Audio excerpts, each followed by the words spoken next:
Olá, pessoal, sejam bem-vindos ao nosso primeiro podcast da nossa série tão aguardada aí. O nosso primeiro não podia ser diferente, vamos começar com o nosso triângulo amoroso aqui. Então, para nos representar nesse triângulo amoroso, temos aqui a Juliana Flaigli, o nosso colega amigo Rogério Martins, nosso acionista também, e o Fábio Homes, representando aí a parte comercial. Então eu vou apresentar rapidamente cada um deles e a gente vai iniciar o nosso bate-papo easy. Então eu vou começar, né, pelas damas, vou começar pela Juliana Flaigli, gerente administrativa financeira da BRI, trabalhou durante muitos anos aí na Bematec, sabe muito bem, né, e tem experiência como que é fazer um orçamento, como que é acompanhar a execução desse orçamento, ela vai trazer um pouquinho dessa experiência para nós. No sentido aqui, o horário, representando a parte de operações, eu tenho conosco aqui o Rogério Martins. O Rogério Martins é ex-presidente global de desenvolvimento de produtos e inovação da Whirlpool, mais de 30 anos de experiência, várias funções dentro da Whirlpool, mas hoje ele está representando aqui especialmente a área de manufatura.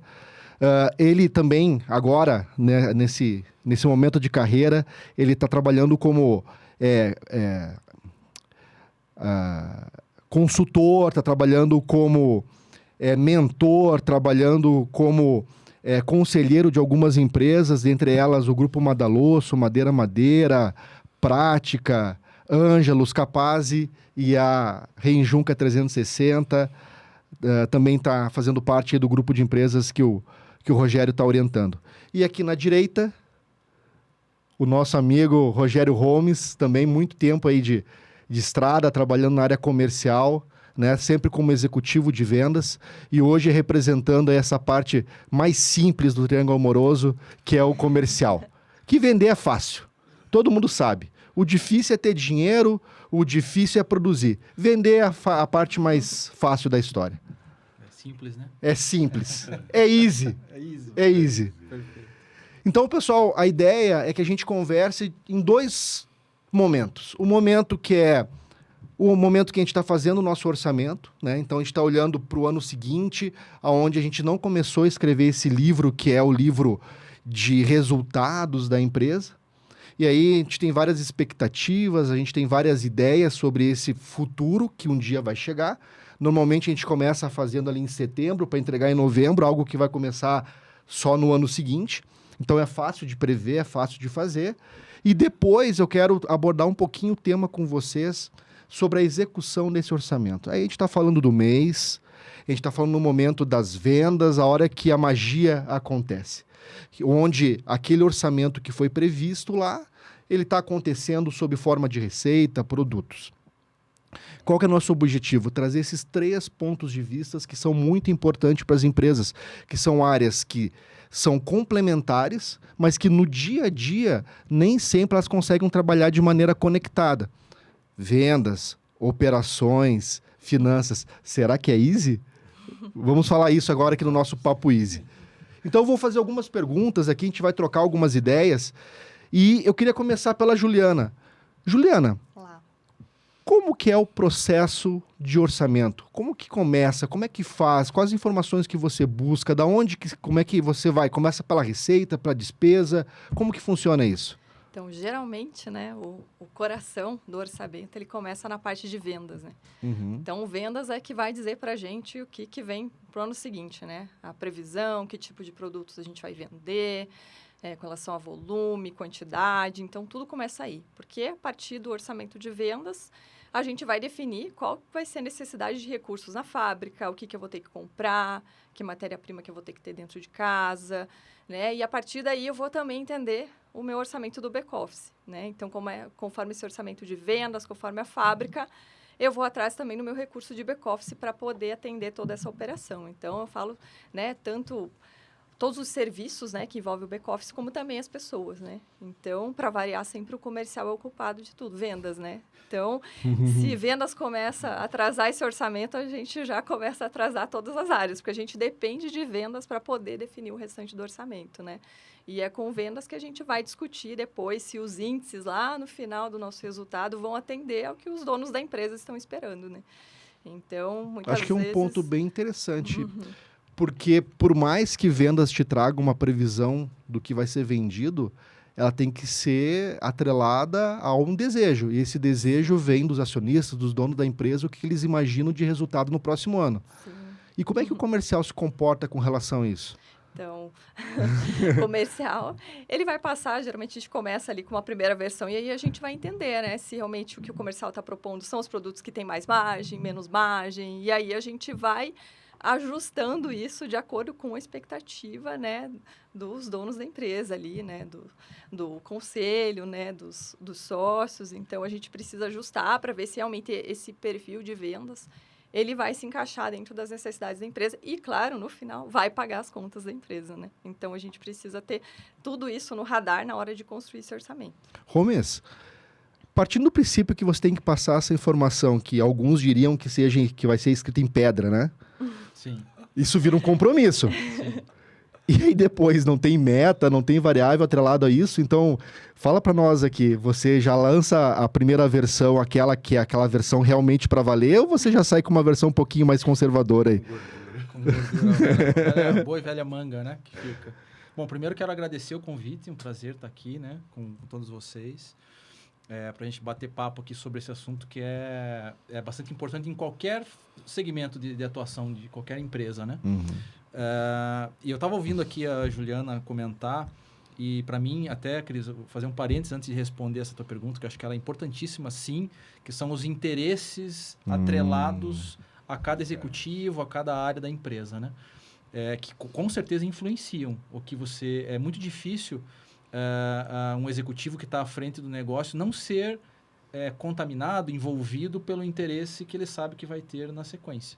Então, isso é um ponto de bastante perigo aí, né, para uma construção de orçamento.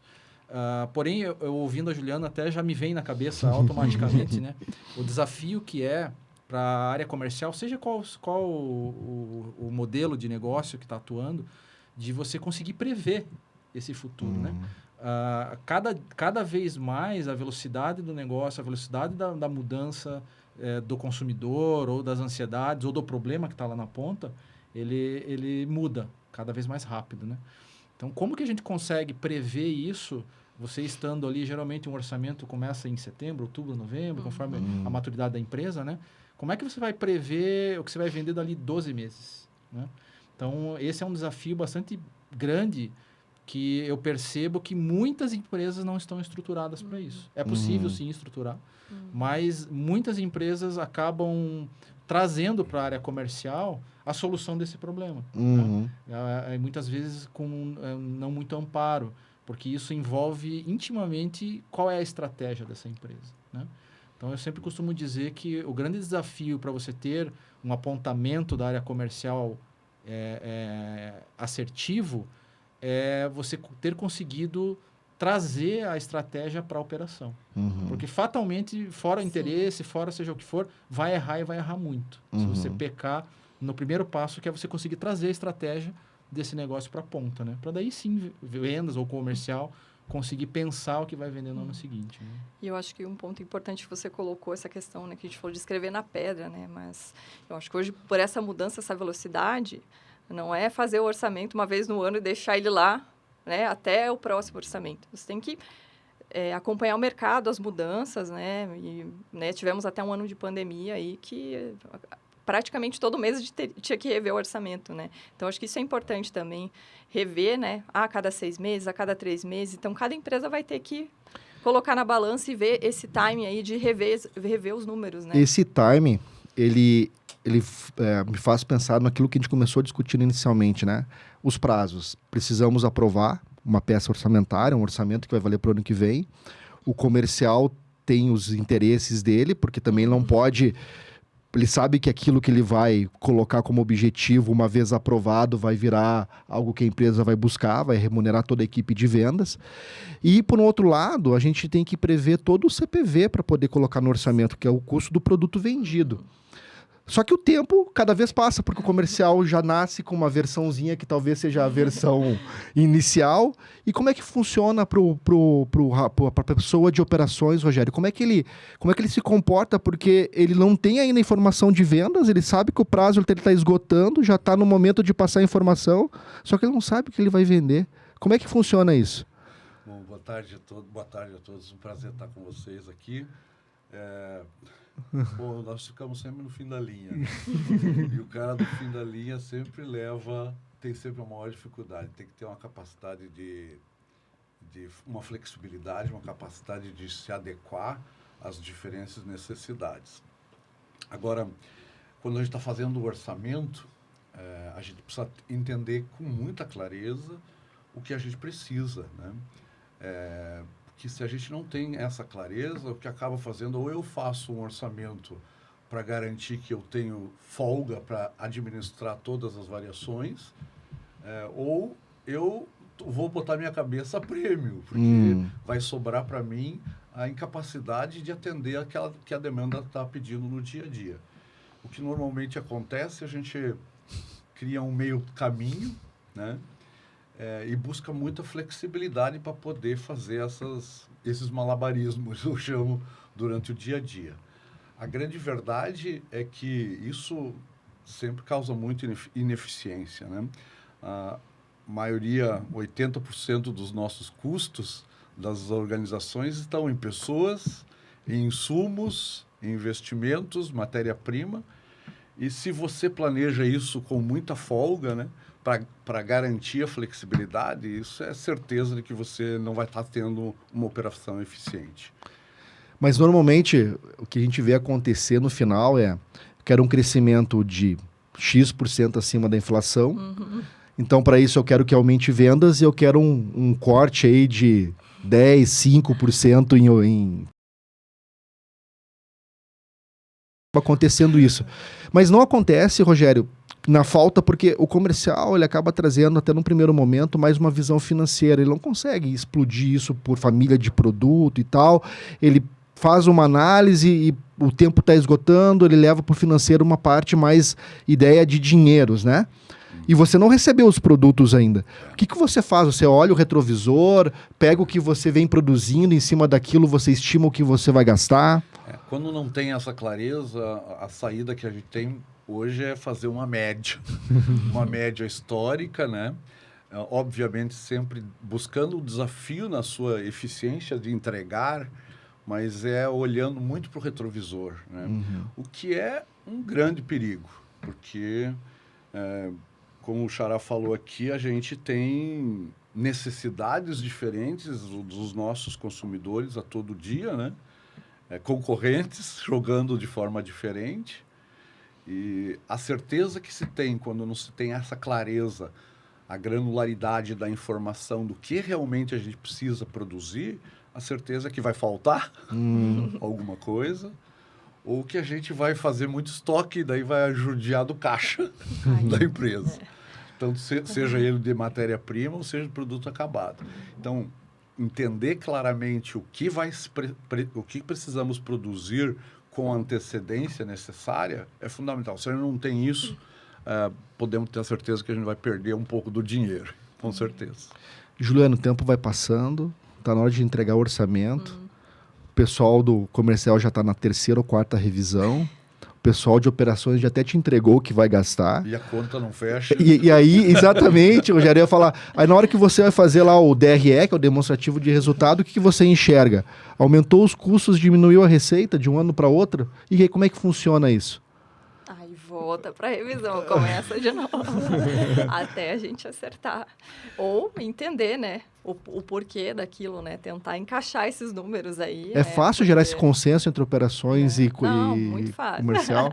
Não, é sempre difícil, né? A gente brinca, claro, o comercial quer deixar fácil para bater a meta, operações quer ser conservador, quer ficar tranquilo, mas no final, tudo respinga no financeiro, né? Uhum. Porque ou você vai ter que captar mais, ou você vai ter que explicar mais, né? Vai ter cada vez a explicação, porque todo mês, quando foge do orçado, é o financeiro que está lá dando a cara para bater, né? Para explicar, né?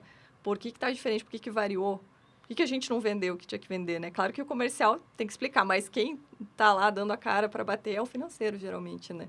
E aí o financeiro, poxa, né, começa a ver que a situação está ficando crítica, não tem muito tempo de esperar também, tem que correr atrás, tem que captar. E muitas vezes você está no pior momento de mercado, com juros lá em cima, né, os bancos segurando, e aí, né, começa a virar uma bola de neve ali. Então, assim, a comunicação, a integração entre essas 3 áreas é fundamental para a gente tentar trabalhar o quanto antes, porque senão vai respingar no financeiro, no caixa da empresa e, consequentemente, né, os donos não vão ficar nada contentes com o resultado. E aí eu vejo que tem uma armadilha nesse processo orçamentário, que é justamente o prazo vai se esgotando. Existe uma expectativa, né, dos acionistas ou dos donos da empresa de determinado resultado. Vendas consegue chegar até um limite. Esse limite não é o suficiente para poder gerar a receita necessária dos produtos que são conhecidos. E aí tem aquela alternativa, que é aquela alternativa, puxa, é lançamento de produtos novos. Porque em cima de produtos novos não existe um histórico de vendas para a gente saber se vai vender ou não vai vender. Existe, você já viu situações no orçamento, Juliana, aqui para poder chegar naquele valor certinho que precisa, aquela característica, olha, tem uma linha aqui embaixo que é a linha de produtos novos. E esses produtos novos, coincidentemente, fecham certinho a margem e o valor que precisa. Acontece isso ou não? Acontece. Milagre. Acontece. E aí, geralmente, essa linha que você tem que explicar todo mês. Ué, por que não está acontecendo essa receita aqui? O que são esses produtos novos, né? Aí o pessoal, não, porque a área de P&D está lá estudando, então sempre tem uma explicação por trás, né? Mas isso é comum acontecer. Porque aí, assim, chega ali no prazo final, tem que apresentar a semana que vem. Então, o pessoal começa a achar alternativas, né? E muitas vezes não dá... Criativas e muitas vezes não dá o tempo necessário para a gente discutir e entrar na minúcia ali para entender o que quer dizer aquela linha, né? Então, também... A gente confia, né, nas áreas, a gente quer trabalhar junto, né? Então, a gente não vai ficar desconfiando, não, acho que ele inventou aqui esse produto aqui, acho que só para bater o orçamento, né? Não acontece isso. Né? Então, a gente não vai naquela semana tentando fechar todos os números, né? Chegar nessa minúcia de lá e questionar. Mas depois, quando começa a correr o orçamento, a gente começa a entender, né? Na hora de fazer o orçado realizado, a gente começa a entender o que aconteceu naquela linha ali. E essa linha, como é que funciona para o comercial? Você tem lá a possibilidade de ter novos produtos, você sabe que dentro do roadmap da empresa existem essas possibilidades. Como é que você encara esses produtos novos para poder colocar dentro do orçamento? É um desafio sempre gigante isso, né? Porque, como eu falei agora há pouco, sobre a estratégia da empresa, né? Você entender o quão aderente é esse produto, se não haverá nenhum atraso no desenvolvimento, como a Juliana acabou de comentar, né? Muitas vezes isso acaba saindo do forno mais tarde do que a gente espera, né? E a diferença desse tempo muitas vezes deixa você atrás do mercado, com a concorrência ou com a própria promessa, vamos dizer assim, que você fez para o mercado de inovar ou de trazer novas soluções. Tem uma barreira bastante grande que é a equipe de vendas, né? Ter musculatura e aprender a trabalhar um novo produto. Esse é um desafio bastante grande das empresas. O vendedor, eu sempre digo o seguinte, ele adora vender o pão quente, né? O produto carro-chefe da empresa, né? É ali que ele que fez a meta dele, que ele vai atrás da meta. Então, um novo produto é um grande desafio para você colocar no mercado, convencer o mercado que aquilo vai ser produtivo, né, para o cliente, seja qual for lá na ponta.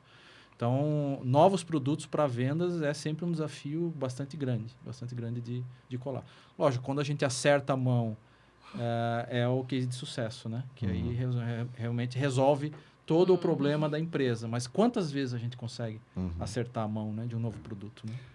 E eu acertar a mão também tem um risco aqui, né? Às vezes acerta muito a mão, daí a minha capacidade de produzir fica afetada, né? Então, quando a gente fala em novos produtos, né, desenvolvimento e introdução de novos produtos, maior ainda essa necessidade de conhecer o que realmente esse produto vai causar no mercado, se ele vai trazer alguma coisa diferente, né? E entender que tamanho que isso pode ficar. Porque senão eu posso, e normalmente, mesmo quando tem sucesso, muitas vezes você precisa sair correndo na operação para ver como é que vai produzir aquilo que agora está tendo demanda que não estava prevista. Ou, pior ainda, acho que é o contrário, né? Esse até é um bom problema para ter, mas pior ainda é você criar uma infraestrutura, gastar um monte de dinheiro, investimento, comprar matéria-prima, contratar gente, treinar os funcionários para produzir e o negócio não sai no volume que necessita. Então, acho que desenvolvimento de produto sempre traz uma pitada de sal muito mais nessa complexidade natural entre o que eu vou vender versus aquilo que eu vou produzir. Desenvolvimento de produto é difícil, mas precisamos ter, né? Que hoje não conseguimos viver sem essa trazer para o mercado essas coisas novas. Né?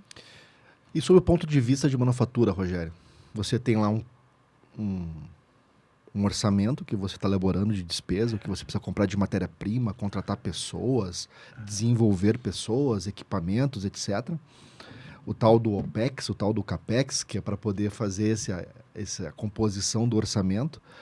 Porém, você sabe que boa parte do resultado vai vir de produtos novos, que você ainda não tem essa visão, porque ainda isso não está bem claro, bem definido.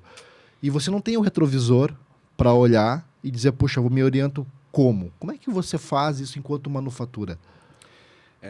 O que normalmente a gente tenta fazer é escalar a capacidade de produção. Normalmente eu começo com a capacidade menor, entendendo a curva do longo prazo, para onde vai esse produto, você vai tentando criar escalas de investimento adequado ao que você imagina para o mercado. Né? É uma forma de diminuir um pouco esse impacto. Em vez de comprar 2 máquinas que eu preciso no longo prazo, eu compro uma e vou tentando ajustar um pouco isso.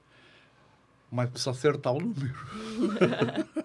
Se não acertar o número, aí é a garantia, mais uma vez, de que vamos ter custos e vamos ter problemas, inclusive, de caixa que a gente não vai conseguir resolver, porque se não vender, não vende. Daí eu vou fazer o quê? Eu não sei qual é a experiência de vocês, mas normalmente as experiências que eu tive, quando a gente está discutindo essa questão de orçamento, infelizmente as 3 áreas trabalham de maneira separada. Comercial está gerando os números dele, operação, e financeiro está captando e tentando organizar tudo isso, mas também não tem muito tempo para poder interagir ou pelo menos tentar levar a informação de uma área para outra. E aí chega o momento, chega o final, tem que entregar um orçamento, o financeiro vai lá e acaba, de certa maneira, os números de receita estão ali, tem que fazer algumas adaptações, olha algumas linhas de despesa e acaba fazendo alguns ajustes na virada do ano, né? Alguns desafios. Alguns desafios. E aí, quando vira o ano, todo mundo vai olhar, puxa, deixa eu ver agora que orçamento que ficou no final para a gente fazer. Deixa eu ver o que sobrou de dinheiro aqui para gastar e o que eu tenho que gerar de receita. Só que tem uma questão que, para as pequenas e para as médias empresas, às vezes não é tão claro. Eu queria a ajuda de vocês, um papo easy aqui para a gente poder tentar esclarecer, que é a tal da diferença entre o demonstrativo do resultado, que é o DRE, e o fluxo de caixa. Porque as empresas, elas podem ter um orçamento muito bacana e pode ter um resultado muito legal sob efeito de demonstrativo de resultado, elas quebram por falta de caixa. Então, começando aqui pela Juliana, que é do financeiro, o que a gente poderia, de uma maneira bem simples, bem easy, tentar explicar, Juliana, a diferença de 2 ferramentas, de 2 métodos de acompanhamento que são tão importantes. Às vezes eles são confundidos, mas eles trazem resultados que são completamente diferentes. O que você poderia ajudar? Porque justamente desse gancho que eu vou pedir essa ajuda de vocês para tentar a gente desmistificar essas 2 coisas que eu vou querer para entrar na execução. Aí chegou o mês, a gente tem que vender, tem que produzir, tem que buscar dinheiro para poder fazer girar, que é o capital de giro. Mas antes, o que seria DRE e fluxo de caixa?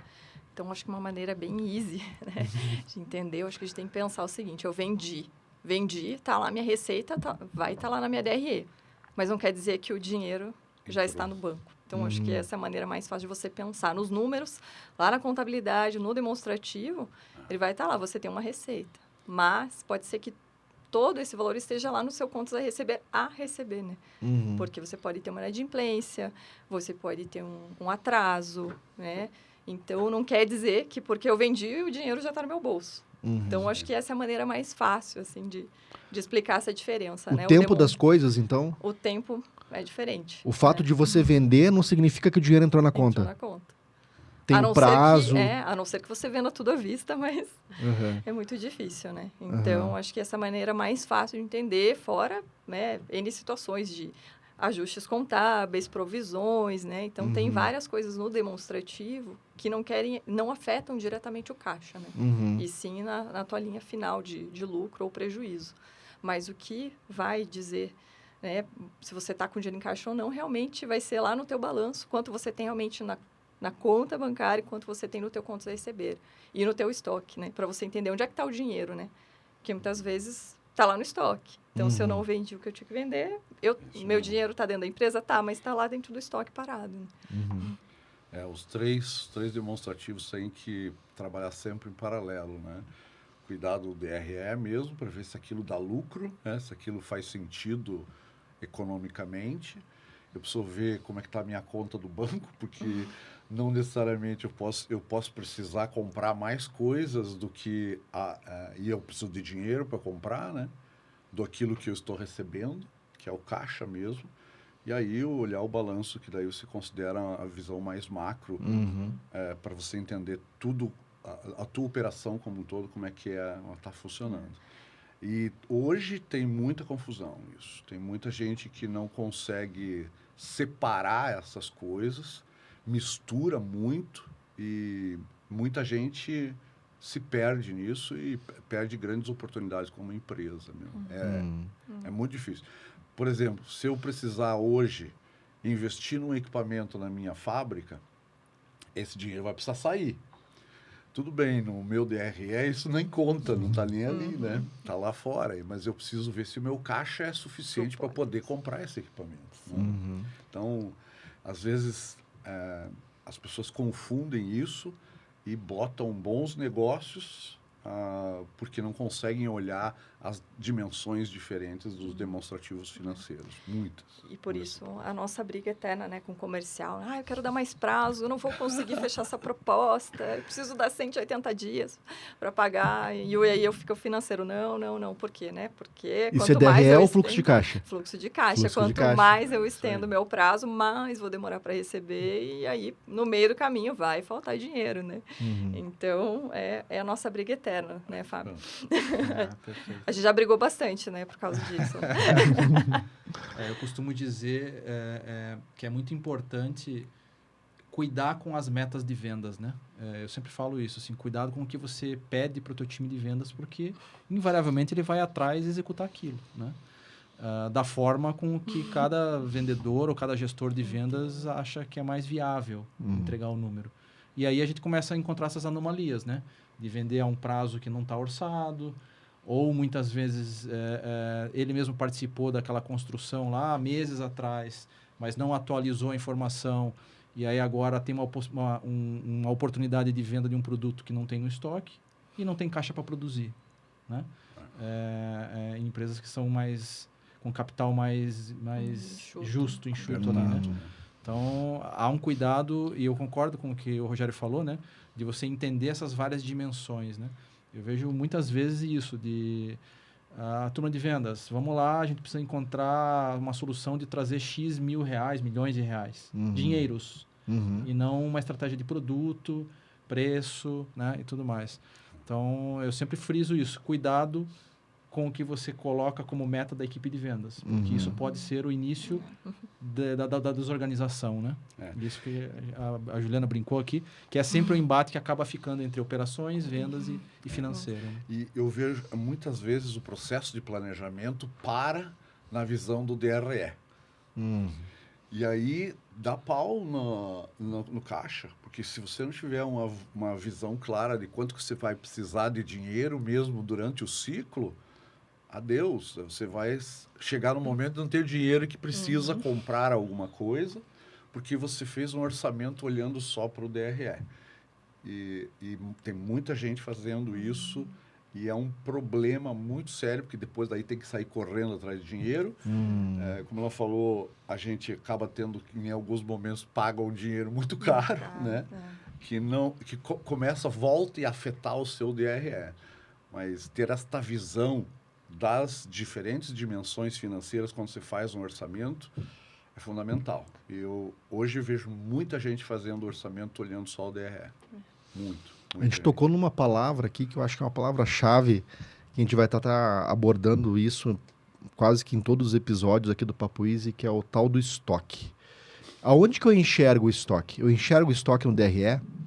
Não, no balanço. No balanço. No balanço. Ele é difícil de ser visto, e quando ele é visto no balanço, ele é visto como o quê? Como um ativo. E ainda tem a qualidade do estoque, então ele não é visto de maneira clara, e quando ele é visto de maneira, num relatório que vai ser discutido, ele é visto sempre de uma maneira, poxa, é o estoque é um ativo, é coisa boa. E aí indo já puxando para a parte da execução, a parte do dia a dia, estoque e ineficiência. Os dois não aparecem no DRE, mas de certa forma eles aparecem no balanço e no fluxo de caixa. Quando eu digo estoque e ineficiência, quer dizer o seguinte: a ineficiência, para eu manter a fábrica funcionando, porque eu quero tirar o máximo possível dos meus ativos, das minhas máquinas, das minhas pessoas, porque eu vou estocar tudo isso depois, né? E quanto mais eu faço isso, mais barato fica o produto, a princípio. Então, o financeiro, ele sempre está primando que a fábrica tire o máximo possível de resultado dos seus ativos. Se vai vender ou não, isso não importa muitas vezes, porque aquilo vai para o estoque, e quando vai para o estoque sai do DRE. Ou seja, às vezes nem sempre ser muito eficiente ajuda, e nem sempre ter muito estoque ajuda.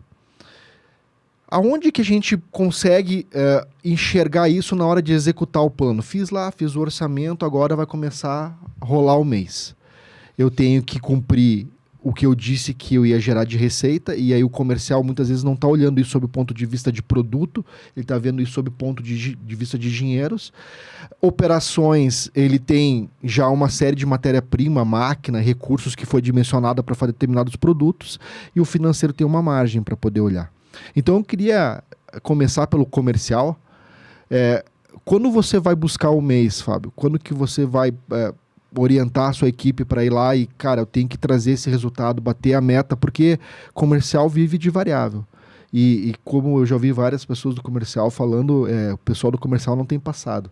Vira o mês, zera tudo, começa tudo de novo. Como é que funciona essa lógica do dia a dia para vocês? Em vendas, a gente tem... acho que aí já entra uma coisa que é emblemática, né? Que há uma dor que influencia a caixa, inclusive, que a gente estava falando, de que se a gente precisa vender 100 moedas aqui esse mês, o ideal seria que a gente vendesse X moedas a cada dia útil desde o início do mês, né? E em vendas, geralmente não é assim que funciona, né? Você tem um transcorrer aí de mês e um transcorrer de negociação com os clientes. Os clientes também estão gerindo os seus estoques. Invariavelmente, eles não querem trazer o estoque antes do tempo, né? Então, são uma série de fatores que acabam influenciando o processo de venda, que faz com que você traga a venda. Isso eu já tenho vivência de várias indústrias, vários segmentos. Você sempre acaba trazendo venda na segunda quinzena ou na última semana do mês, né? E isso é uma dinâmica que acontece em vendas, né? Eu tenho já batalhei muitas vezes na tentativa de antecipação disso, de diluir isso durante o mês, mas isso não acontece. Invariavelmente é muito difícil de acontecer. E isso estressa toda a máquina, né? Porque a máquina está pronta e preparada para atingir um certo nível de venda, né? Só que esse nível de venda ele não é médio, ele é pico. Geralmente ele concentra. Então, por mais que você trate a equipe, que você estimule a equipe através de algum variável, de alguma coisa, ela vai ficar concentrada. Porque o mercado quer isso, né? Eu sempre brinco com o seguinte, a gente não pode esquecer que o nosso cliente também tem um estoque, tem uma gestão de estoque lá.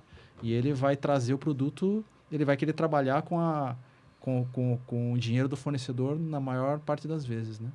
Então, esse é um processo que é bastante doloroso. Em todas as empresas que eu passei, é bastante doloroso, né? Então, como resolver isso, né? Como azeitar isso, assim? Acho que essa é uma pergunta de $1 milhão. Ou muito mais. Ou muito mais, exato. Ou muito mais. E essa é uma coisa importante, né? Que esta questão, eu chamo de sazonalidade mensal. Sim. Né? Ela influencia muito na eficiência do seu caixa. E ela tem consequências na operação muito, muito grandes. Aí, para eu poder fazer o atendimento no volume para o final do mês, eu tenho que fazer hora extra. Né? É a única saída, porque a necessidade fica maior do que a minha capacidade, né?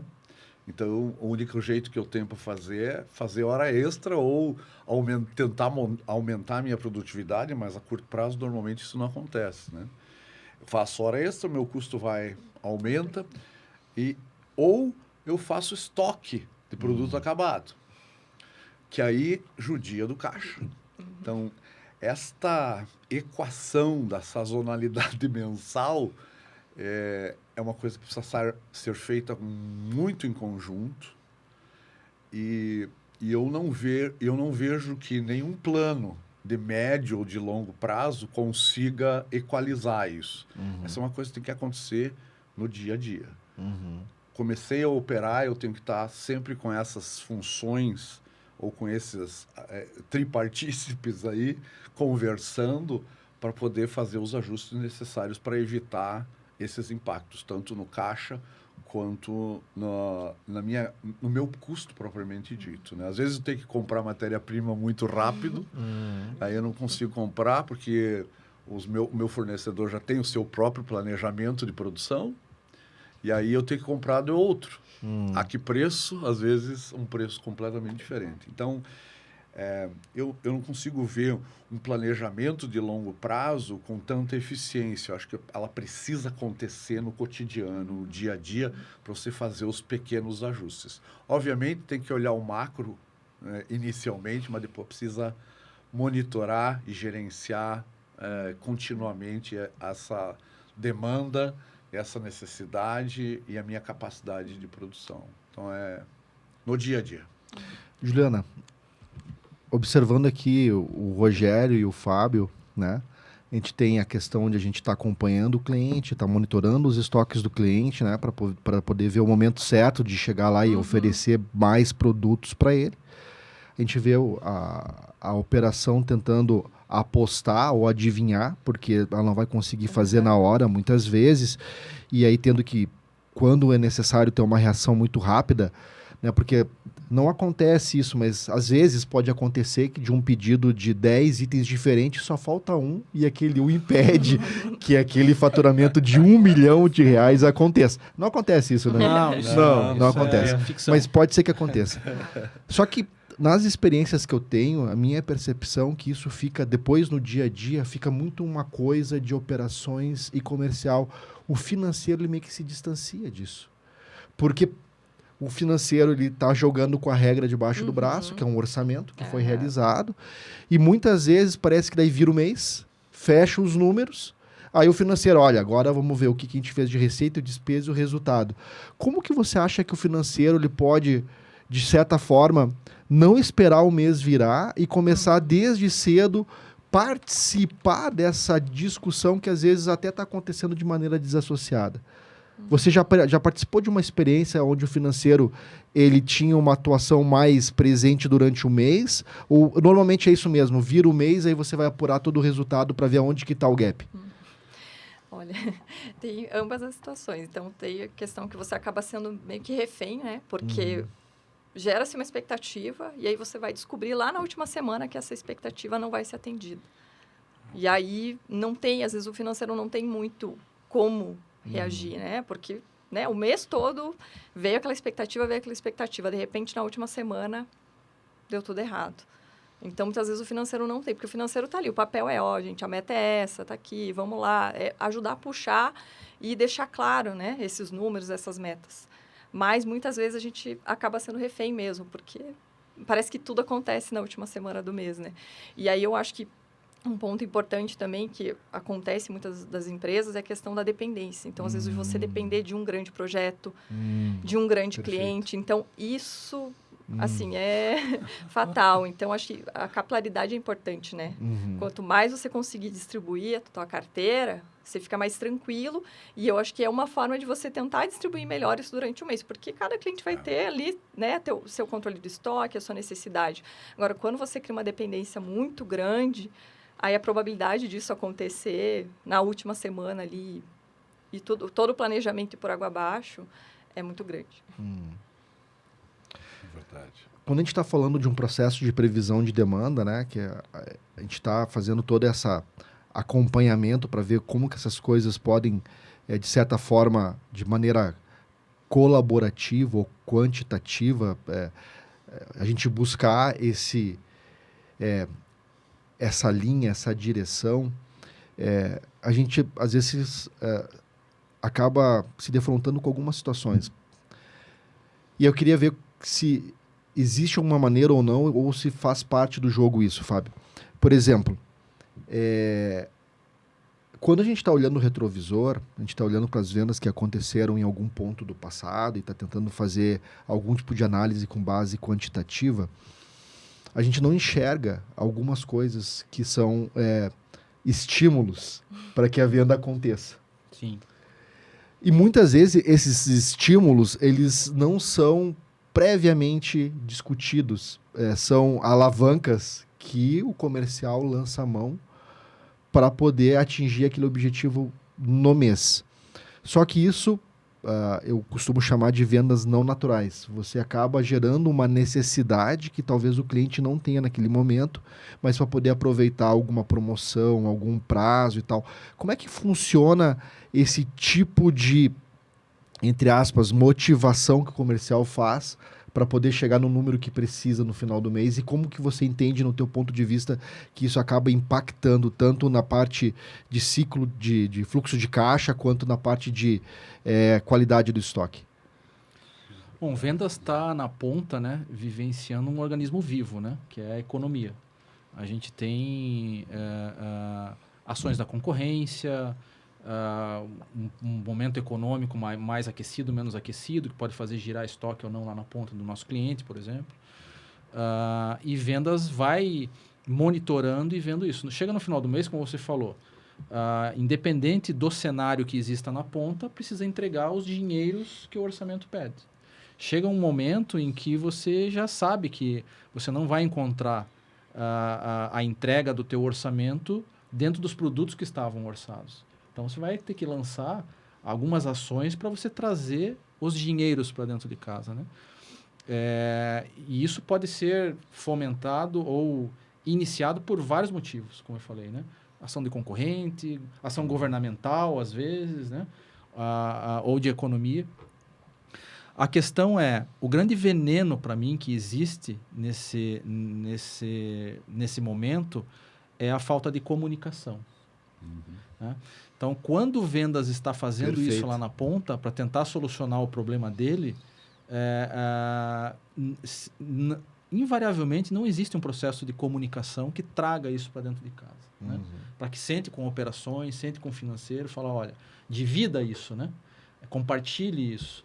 E esse é o grande veneno que começa é aquela areia na engrenagem, né? Que começa a desgastar e aí é sintomático, né? As áreas começam a conflitar muitas vezes, a se estressar e não resolver o problema, né? Esse é um ponto meio que padrão de mercado, assim, né? Algumas empresas investem nisso para tentar solucionar, mas a grande maioria eu vejo que não faz um trabalho de conexão disso, né? Que é, em última instância, você ter agilidade nessa comunicação, né?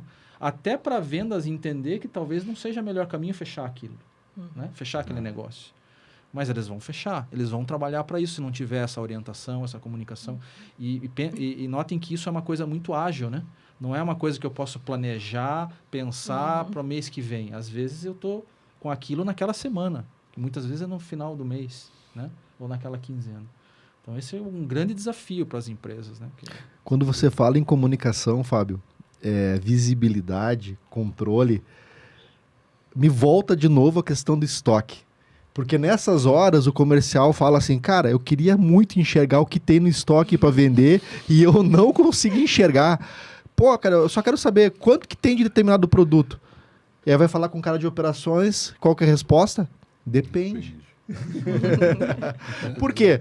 Puxa, muito dinâmico isso. Cara, você está me perguntando isso, mas como você tem outras regiões, outras pessoas que também estão esperando por esse produto, eu não sei, vai depender de cada um vai vender.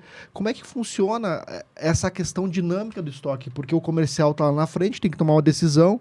Se é um estoque que está parado, será que vale a pena fazer alguma promoção para poder tirar? Mas e se estiver faltando? O que eu faço? Eu negocio o prazo? Como é que funciona essa questão da visibilidade? Como é que o comercial enxerga isso lá? É muito difícil. Na tua experiência, Rogério, você já viu alguma maneira que o comercial conseguisse vender orientado a estoque? Em alguns casos, eu acho que isso é possível, mas nem sempre. Especialmente por causa do dinamismo do próprio mercado, né? Qualquer movimento da concorrência pode fazer com que aquilo que você tem no seu estoque não seja necessário, ou vice-versa, né? O movimento do mercado pode exigir muito mais quantidade daquilo que você tem no estoque. O que eu concordo absolutamente que essa lubrificação da comunicação, vou chamar assim, é fundamental. Mas eu vejo que ela precisa ser muito ágil. Não é uma coisa dizer assim, mandar um e-mail para amanhã para alguém dizer assim, me responda aí quanto tem no estoque para poder vender. Né? Que a vaca já foi para o brejo nesse momento. Né? Essa visibilidade ela tem que ser muito mais automática para que tanto para quem produz como para quem vende ou para quem controla o resultado dessa ação possa estar rapidamente tomando as decisões. Então, ela tem que ser visível e precisa ser muito rápido. É o único jeito que eu vejo minimizar os impactos nesse tipo de ação. E são ações necessárias, né? Os negócios estão no meio do mercado, né? O mercado não é uma coisa que a gente consegue controlar, né? Agora, trazendo esse problema para dentro de casa, ela tem que ter muita comunicação e muita agilidade nessa comunicação para que dê a visibilidade, inclusive a visibilidade para a gente poder fazer conta básica se vale a pena eu empurrar isso ou não. E as empresas têm, de forma geral, inclusive alguns problemas no seu modelo de reconhecimento e recompensa, né? Que, por exemplo, para o grupo de vendas, o reconhecimento para eles manda ver, faz a receita lá, né, bicho? Sim. E aí essa receita, como você mesmo disse, ela pode não ser a receita mais saudável para aquilo que a operação precisa. Então, aqui temos um baita de um desafio para operar essas 3 dimensões com tudo aquilo que consiga amarrar os benefícios, os reconhecimentos, as recompensas e muita agilidade na comunicação. Aquilo tem que ser fluido, automático. Senão, passa um mês. E daí já foi. É muito difícil isso. Tem que ter muita rapidez. Aí o que acontece, né? Muitas vezes uma venda não é realizada porque faltou determinado produto ou virou com muito estoque. E isso acaba sendo sempre um objeto de discussões, né? Que normalmente acontece na hora de justificar o resultado depois do 5º dia útil do mês. E aí, puxa, vamos fazer a nossa reunião de ML. O defunto já está lá, agora só vamos ver por que ele morreu, né? Mas já foi. E o que eu presencio muito nas empresas das quais a gente acaba acompanhando é que essa discussão acaba não sendo sadia. E essas áreas, eu digo financeiro, operações e comercial, acabam se entrincheirando cada vez mais e reflete na equipe inteira. Então, a empresa ela perde uma oportunidade de trabalhar de maneira colaborativa para chegar no resultado, porque eu entendo que o objetivo é um objetivo comum, para que cada um consiga garantir o seu resultado. Sim. E o melhor de operações talvez não seja o melhor para o comercial, que talvez não seja o melhor para o financeiro. Então, esse azeitar, essa espinha dorsal, essa linha mestre da comunicação, do planejamento, do acompanhamento, da rotina de fazer essa comunicação não só quando precisa, mas fazer ela de maneira continuada e consistente. Proativa. Maneira proativa, eu acho que aproxima as pessoas. Né? A gente vê nas experiências de empresas que conseguem justamente trazer essas áreas para trabalhar de maneira conjunta, gerando resultados maiores do que essas áreas trabalhando de forma individual. Exatamente isso. É fundamental. Eu acho que essa é um dos pilares fundamentais para você conseguir equalizar essa dinâmica, né? Fazer as pessoas trabalharem juntas, né? E como você diz, depois que o defunto já está lá, aí cada um diz assim, não fui eu que matei, né? não é do meu lado, né? Aí cria-se um protecionismo, né? Cada um tentando justificar e defender as suas ações, né? O porquê que fez assim. E, às vezes, como você disse, isso acaba criando mais afastamento. Porque... volto àquele ponto anterior que eu falei sobre como as funções são reconhecidas, né? Às vezes as funções são reconhecidas pela excelência do seu pedaço no trabalho. E como você disse, a parte excelente da operação pode não ser a parte excelente para o negócio. Porque são muito fatiadas essas questões de reconhecimento. E a gente tem que criar mecanismos para que exista essa colaboração, para que todo mundo venha para a mesa apresentar a sua melhor parte e a gente conseguir construir essa melhor solução, mas tem que considerar as 3 dimensões. Não dá para ser só excelente para a operação. Meu estoque está bom, minha eficiência está bom, mas aí eu não ofereci o que o mercado precisa, né? Ou fiz isso a um custo inviável que me transformou a minha margem insignificante. Ou às vezes, acho que estressar muito a operação, né? Então, às vezes o pessoal pega uma versão ao financeiro que vive com a corda esticada. Não, eu nem vou perguntar se eu posso contratar mais alguém, vou pedir para o pessoal ficar todo dia 2 horas a mais ali e pronto. E não é a solução, né? E às vezes é o momento, às vezes tem um espaço para queimar uma margem ali um pouquinho para tentar conseguir um pedido melhor e, não, nem vou perguntar porque o financeiro não vai deixar, né? Então, acho que isso não pode existir. Essa discussão é saudável, né? Sim, acho que todo mundo tem que trabalhar para o mesmo objetivo em comum. Né? Exato. E o Christian teve uma fala agora que eu concordo plenamente, né? Se essa comunicação só existe quando precisa, ela tende a ser ineficiente. Não existe aquilo funcionando, né? Tá em desuso. E ouvindo vocês, é muito claro isso, né? Me veio aqui que muitas empresas, a gente vê muito no mercado falar do tal senso de dono dos profissionais. Né? Porque o meu profissional, o meu executivo aqui tem que ter senso de dono. Só que quando a gente não tem esse processo de comunicação azeitado e funcionando, a gente cai nesse cenário que as áreas começam a ter atrito e, com certeza, esse executivo não vai ter senso de dono. Ele vai ter senso da sua área, independente do que aconteça para o negócio. Defender o seu, né? Exatamente. Então, muitas vezes esse sistema é meio perverso, né? Porque o proprietário ou o head lá está querendo... Por que meu time não tem senso de dono? Né? Não tem comunicação, né? Quando não tem comunicação, eu não sei qual é a meta do financeiro, qual é a meta, o quanto eu estou atingindo contra a meta de outra área, né? Ter essa parceria. Então, isso só vai funcionar com esse processo de comunicação sendo rotina, né? E não só quando precisa, que você falou. Eu achei que é sensacional. Pessoal, a área técnica aqui no meu ponto eletrônico acabou de me comunicar que não vale dizer tá? Mas que está chegando aí o final aí da nossa conversa.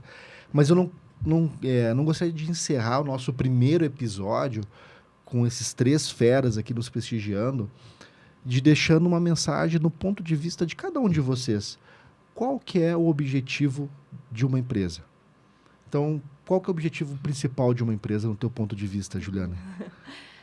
gerar valor, seja para o cliente, seja para os clientes internos, né, seja para os donos, né? Então, a empresa precisa descobrir, né, que valor que ela quer gerar e fazer com que todos trabalhem para atingir esse objetivo. Show. Rogério. Acho que a palavra que vem na minha cabeça é valor mesmo também. Mas eu faço... esse valor tem que ser além do próprio acionista, né? Tem que ser para todos os stakeholders, precisa ser para a comunidade, né? Precisa ser mais abrangente. Mas a geração de valor é fundamental, senão a empresa não tem razão de existir. E para a gente poder equalizar todos os stakeholders, todos os partícipes desse processo, mais uma vez, para mim, reforça muito essa necessidade de muita informação, muito fluida, muita colaboração. Porque só assim você consegue chegar na equação de maior valor para todos os acionistas que tem na organização. Né? Perfeito. Eu tenho para mim que uma empresa, o fundamento dela existir é ela entender qual é o problema que ela resolve no mercado. Né? E quando eu digo isso, são todos entenderem isso. Né? Não só o board, não só o dono da empresa. Né? E aí eu já tive experiência de planejamento estratégico e eu sempre digo o seguinte, se você for no mercado contratar profissionais ou consultorias, você vai ter até uma coisa não muito distante uma da outra de produto final, de qual é o plano estratégico que eu tenho.